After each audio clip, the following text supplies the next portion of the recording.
Are you looking for ways to get more mental health community support? Well, then stick around because in this episode of the Mental Health Toolbox, we're talking with CEO of Mental Happy, Tamar Blue.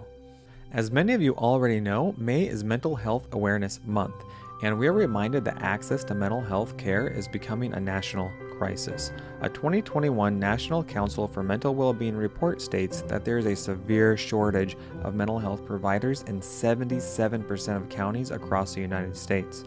The CEO of the American Psychological Association has called this current crisis a mental health tsunami. In this episode, I'm spotlighting Tamar Blue, the CEO of Mental Happy, who is confronting the tsunami with a solution that increases people power in mental health in order to meet the growing demand. Let's get into it.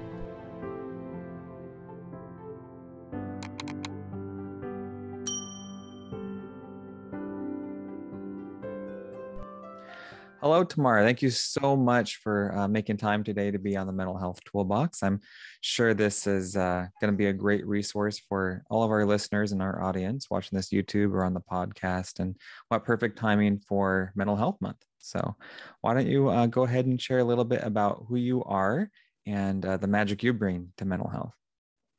Thank you so much, Patrick. I appreciate you all tuning in and listening in, and thank you so much for having me. My name is Tamar Blue. I am the founder and CEO of Mental Happy. And Mental Happy, our telehealth platform, allows for health professionals and providers and even wellness professionals to be able to run online support groups for their patients, clients, or members. It's oftentimes either their sole practice in business and running these online support groups, or it's an extension of an outsourced resource if they're maybe a larger provider, such as a hospital organization, or if they're a sole practitioner, it could be an extension of their business as well. Fantastic. It sounds really niche. So how does it work? So what we do on the platform is we basically just kind of review and vet and make sure that the person has the expertise that they say they have in terms of wanting to be a group leader on the platform, or wanting to bring a group to the platform. Those groups are either public or private, depending on the situation. Sometimes they're private because it's just for the practitioners, clients, or patients, but oftentimes they're public too, and which means anyone on the Mental Happy platform can discover these support groups, and they are related to any type of life event. So any type of emotional wellness related to, maybe you're going through a divorce, maybe you were just diagnosed with an illness, maybe you are a caregiver providing support to a loved one or a child or some type of family member. It really just, it's a very wide range of reasons why people start support groups and why people want to join them. Wow, I have so many questions. This is such a fascinating topic. When I first learned about your what you're doing with Mental Happy, I thought, wow, what a fantastic intersection, because it's such a nice blend of what we think of as formal like therapy groups versus like peer support groups. And it's just, I mean, the more I was looking at your platform, the more I was like, wow, this is so cool. I just have a lot of questions, and I guess we could start anywhere, but just as a therapist by trade myself, and I've led all types of formal groups for CBT, DBT, trauma, substance abuse in the clinical setting. And then with the pandemic and suddenly not being able to provide any kind of face-to-face groups, and a lot of consumers and clients wondering where to get support. And this has always been a challenge, not just since the pandemic, but figuring out where to point clients to. And I've traditionally relied on things like meetup.com, NAMI support groups, virtual groups, but I have yet to find anything that is a dedicated kind of space with that whole, I don't know, I haven't used Clubhouse or anything like that, but it kind of just from what I've seen, it kind of has that accessibility feel to it. Yet I was also reading there's a HIPAA compliant component to it, because that's the first thing I was thinking of as a therapist. Like, ooh, when you start talking about groups and online groups and forums and, the how do you, how do you bridge the difference between like the Facebook accessibility, right, where it's easy to Mhm. access versus something more formal and private, where people's, Yeah. consumers' privacy is respected? So Yeah. how did you navigate that bridge? Yeah, so we started on a social media platform as well. We had something like over 100,000 something people on Facebook when we were running these peer support groups, and it just became very evident to us early on that um, peer groups they do make an impact, but it also would be very beneficial to have the groups be led by an expert who can really maintain the efficacy of information that's shared, and also provide learnings, provide exercises. So it has a group therapy feel to it. It has more of a structure feel to it, but it can also be informal in that you're able to share advice and ideas with people who are experiencing something that you're experiencing, right, or similar to it. Um, we take a lot of security precautions. We don't allow one-to-one messaging in terms of like direct messaging. It Mm, really helps, the group really stay focused. People don't have to feel like the pressure to answer their DMs or having side conversations. You're really just there to participate in a group. Asynchronous to that, we do have opportunities on the platform where people can ask anonymous questions. So there is that feature there. very You can cool. ask an anonymous question directly to a group leader. The group leader does have the ability to accept or decline or even edit the question if it has different levels of sensitivities in the question. But we do make a really strong effort to focus on making sure the platform is secure and safe.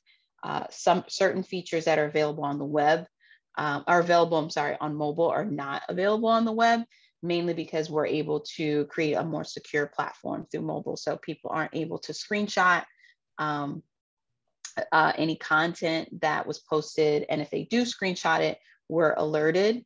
And we warn them like, hey, screenshotting is forbidden, Wow. because we want the content that's shared for people to feel safe, and that what they say, stays in the group. So it's security and safety is something that's always top of mind. And the support group leaders pretty much would run this. If you had a group, right, you pretty much run this like your own practice. We're just there to make sure that you have the tools and the resources so that you can expand access of yourself to many people online. That is fantastic. And I can tell you've thought a lot about the nitty gritty of this, because these are things that I think a therapist would be like apprehensive about, like the objections to a platform like this, because it can get messy, It a can. professional versus like more holistic type of treatment to the community, and how you prevent from muddying the water with, like you said, like with the direct messaging and the things that can make it more cumbersome, or Mhm.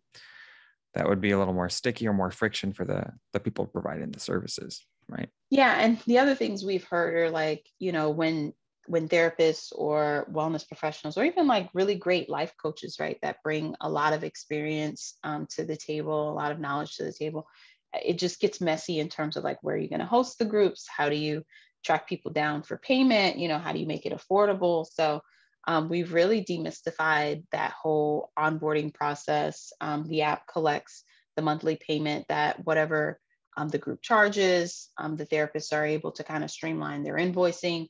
And you don't have to worry about like the mess of like insurance and things of that nature. It's usually just a very low, affordable price to see it there. Like we have one doctor on the platform. I believe she charges like $30 a month. Can you imagine like $30 a month to get, Wow. a community of people who are experiencing what you're experiencing, who are sharing advice with you. And then also you get these, like she does weekly group sessions. So 60 minutes a week, you can meet with other peer support group members. You can kind of chat with her for really $1 a day. Wow. So it's It's a affordability steal. and accessibility is very important. Yeah. Because I've looked on like Psychology Today, right? The almost end all be all, best known like database for therapists and, you know, treatment centers and across the US. And you look at their support groups, and oftentimes it's like $25, $30 a pop per session, right? And so at $30 a month to have access to not just, I mean, a group, you know, that you have to hunt and peck down, but you have a whole database of available stuff right at your fingertips. Yeah. And the groups are with you throughout any life phase that you're having. You know, you may be going through one thing, but now you need a different type of group. You can always search. We also take inbound requests. If you don't see the group that you're looking for, sometimes other people are looking for the same group, and we're able to kind of put a request out to the network of professionals and providers that we know, and see if anyone would like to spin up a group with those members that are interested. Wow. So you do all the footwork. Yeah. Right. Because I mean, that's half the battle of being a, you know, provider, is figuring out what the needs are and doing a lot of market research and reaching out and social media. And that can be exhausting and overwhelming for a provider to even know. And so oftentimes you see them creating these programs and services for an area where there's really not the same level of need. Right. And if they just knew what the need was, they would create the thing. So you do a lot of that by having kind of a suggestion box, like a virtual suggestion box, right? For customers to drop their name into. That's exactly what it is, a virtual suggestion box. I love good way of putting it. Great. Yeah. Feedback is everything. Yeah. Feedback 100%. Is everything. And to feel heard, right? People really like to feel heard. So props to you guys. Yeah, for sure. For creating that. So I'm just dying to know, how did you get into this space? Like, what's your story as far as this brain child of a platform that came to be? Yeah, so Mental Happy itself has been around for about 6 years now, and you know, groups and supporting other people and peer support groups is something I've just been fascinated with since high school. Like, it was like literally my very first peer support group was one that I was a part of in high school. It was called like Safety Ambassadors, and we would help upperclassmen. We would convince upperclassmen to take on like lowerclassmen, whether, you know, pairing like a senior with a sophomore or a freshman to help walk them to class. If they're maybe feeling bullied, so they're not caught alone with the bully.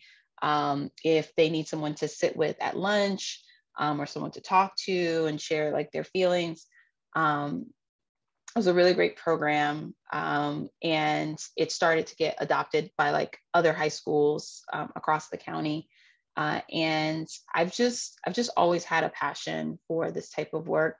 But as I got older, definitely being on both spectrums of the couch, right? The therapy couch, in terms of, you know, needing to have one-on-one therapy and not being able to afford it.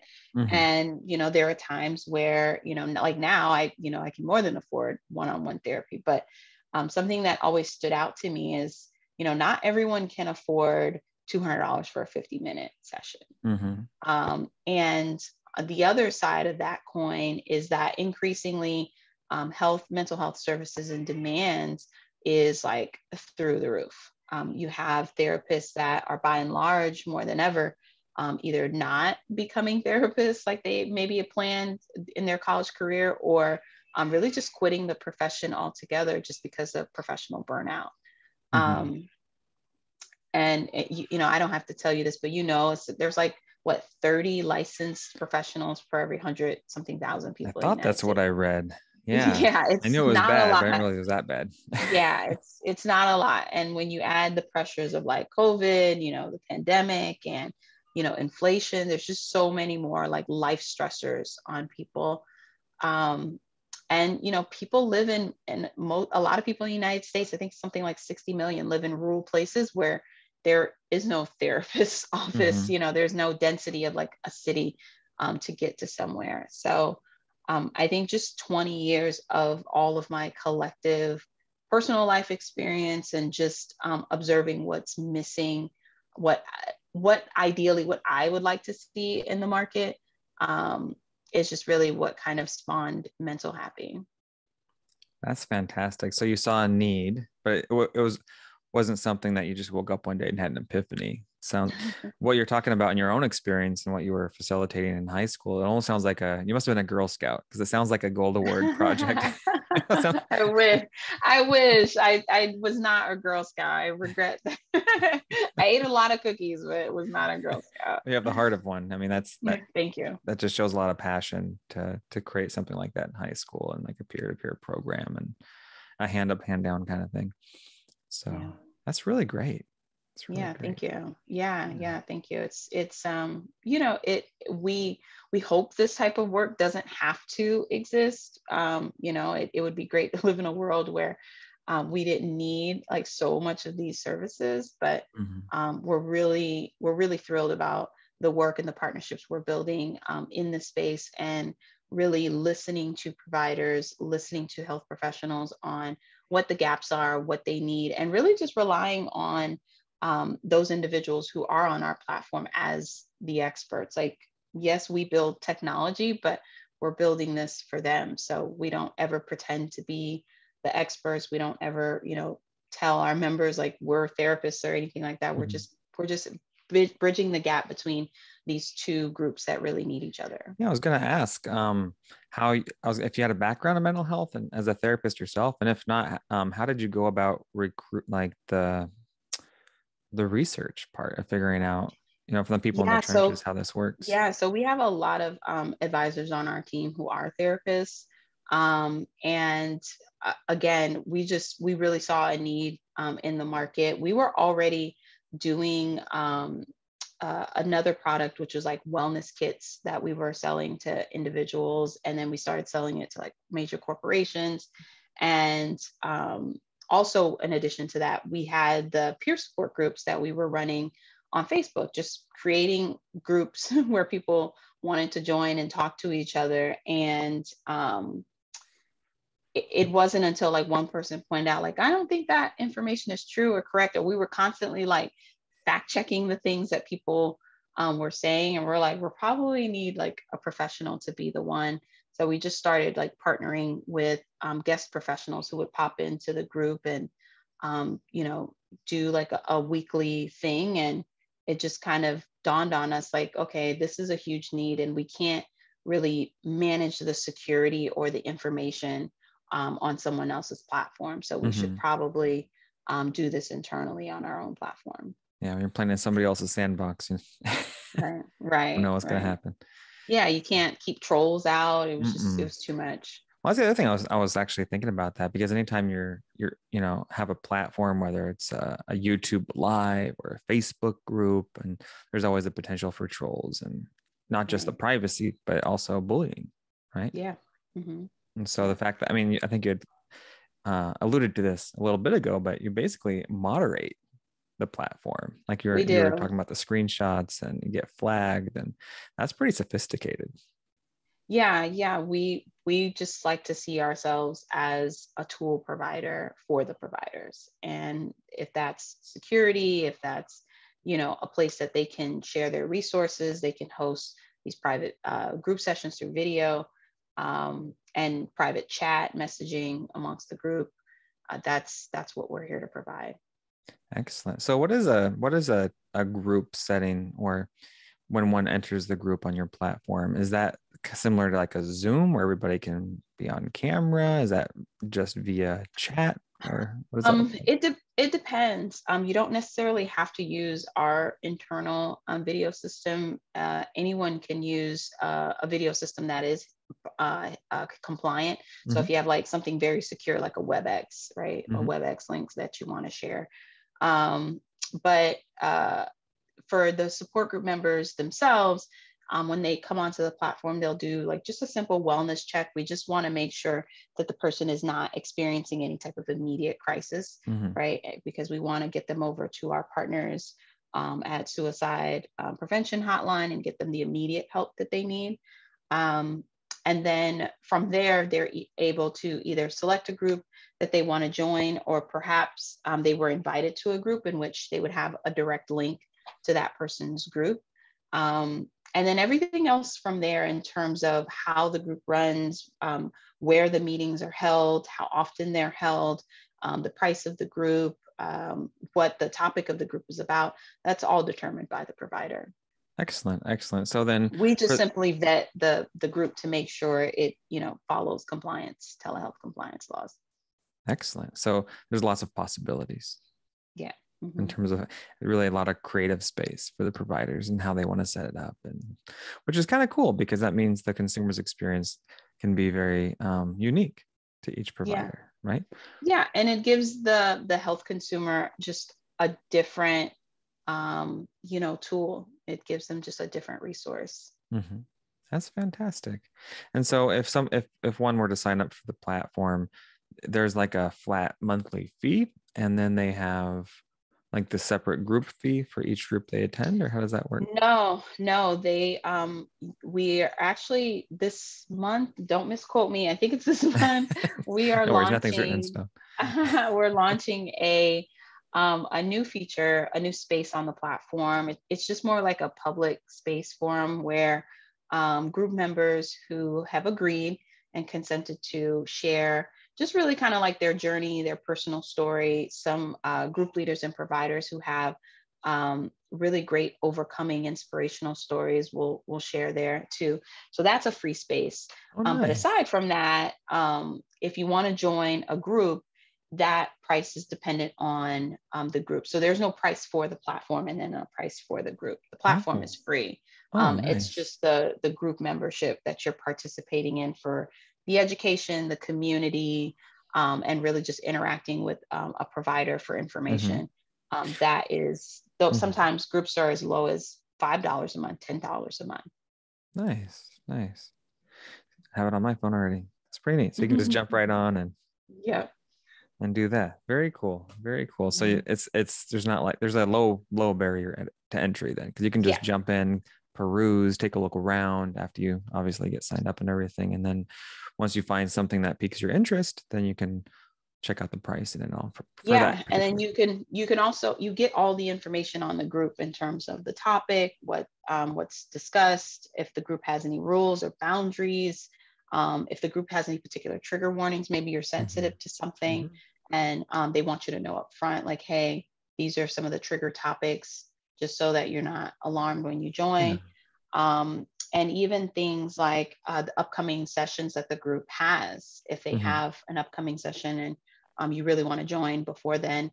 And then also the other thing that we do on the platform, no matter what the group, it's a 2-week free trial. So anyone who's joining the group is able to attend the group for free for the first 14 days.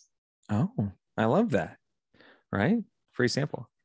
Yeah, free sample. I love free samples. Every time I go to Baskin Robbins, I'm like, oh, I haven't tried Love Potion. Let me try that one. I love it. Right. Yeah. So but have you tried it? It's great. Love that flavor. My daughter I will definitely check it out. I'm usually like a pecan and coconut ice cream guy, but or like Reese's. Is there Baskin Robbins in California? I don't think. Oh yeah, they're everywhere. Yeah. I don't think I've seen. I live in the Bay Area. I don't think I've seen one. Oh yeah, you're north. You're north. I'm LA, so they're all over. Yeah, it's probably a ton. 100-degree days and all. Yeah. Right. Excellent. So if somebody wanted to learn more, where would they go? Yeah, if you are interested in becoming a support group leader, you can go to mentalhappy.com. You'll see the button that says start a support group. If you're interested in joining and finding a support group, you can go to mentalhappy.com as well. There's a button that says find a support group. Excellent. So I'm sharing my screen. Can you see this? Yeah. Excellent. So this is the site, right? This is Mental Happy. Yep. And you're just going to find a support group. So you can up here be start a group. That's if you're a provider, right? Yep. If you're a provider, a professional. And we're also open to people who have really great survivor stories, really good experience behind their survivor story, who may be wanting to start a support group. So a little bit lengthier of a vetting process if you're not also like a licensed provider or have the educational background, but we do welcome survivor stories as well. Because we've just seen like some really, really great positive groups come from people who have firsthand account of something that they've been, Mm-hmm. really working through for decades, and are eager to help other people. Excellent. So there you have it. Mental Happy. Yeah, thank you so much. Yeah, absolutely. So very nice, very nice. So it looks like a great platform, a very nicely done website. Looks like you have lots of backing and kudos, right? From NAMI and Yeah, Forbes and everybody. So it's about as yeah, legit as it gets, right? Social proof. social proof. Yeah, we've definitely, we have built an amazing community of people who, over the years, who have just supported what we're doing. So when I do these talks, I always want to say thank you so much for the people who already follow us, people who are already members on the platform, and just people who've been part of our journey for the 6 years now. So shout out to you guys, and Oh yes. welcome to new people. I'm so glad I learned. I wish I'd known about it before. I would have been referring people all along. Didn't know. No, it's totally okay. And we're also even open to, we're getting ready to open one more opportunity for people to, whether you're a member or a provider, we get asked all the time, like, how can I be more part of what Mental Happy is doing, what they're building? So we're getting ready to open up an opportunity for people to invest in Mental Happy. And the website will be startengine.com/mentalhappy. I can provide you the link, and maybe you can flash it Yeah, I'll put on that in the this. show notes for sure. Yeah. Yeah. What a great Yeah. And opportunity to invest in a great yeah, cause. yeah, Yeah. yeah, absolutely. And you don't have to have oodles of money. You don't have to be a traditional investor. The price is like literally less than, car payment, car insurance to invest. So yeah, we're very excited. We love partnering with people who really are passionate about this cause, and really want to see more mental health resources exist in the world that aren't just bogged down by like insurance and red tape and all these things. Yeah, managed care is quite a conundrum. Yeah, That's for sure. and it's important, but Yeah. we should have a balance of those things. So options are always Yes. good, right? Options are always good. 100%. Yes, Yeah. absolutely. Well, I could keep going. I have like 100 more questions, but Yeah, ask me a maybe I'll few have you back on more. if you're This open is to it, and we great. can show in some more. Yeah. Yeah, absolutely. All right. Very good. Well, there you have it, everybody. If you have any questions or feedback, feel free to check out the show notes, reach out. We can have Tamar back on and learn more about Mental Happy. It's a great resource, and I hope you all have a good time with it and check it out. And no harm, no foul, right? Get to poke around and see what's there, what's available, and how it can help. So yeah, thank you guys so much for having me. I really appreciate the chat today. yes, me too. You enjoy your day, Tamar, and thank you so much for making time to share today. Bye, you guys. Bye. Well, there you have it, another tool to help you thrive. I hope you're getting value from this content, and if you are, please be sure to subscribe if you haven't done so already, whether you're watching this on the YouTube channel or listening into the podcast, and be sure to share with friends and family who would also find value in it as well. And if you haven't subscribed to the MHT newsletter yet, be sure to do so. I have lots of freebies there for you around personal development, anxiety, clinical skills, and I keep adding to your toolbox there. So be sure to subscribe. And if there's anything you'd like me to speak to directly, just let me know. All right, until next time, make good things happen. Bye-bye.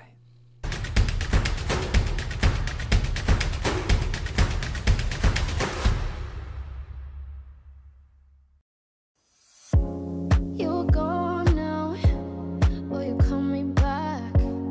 Yeah, I know that. Yeah, I know that. You're the traveler.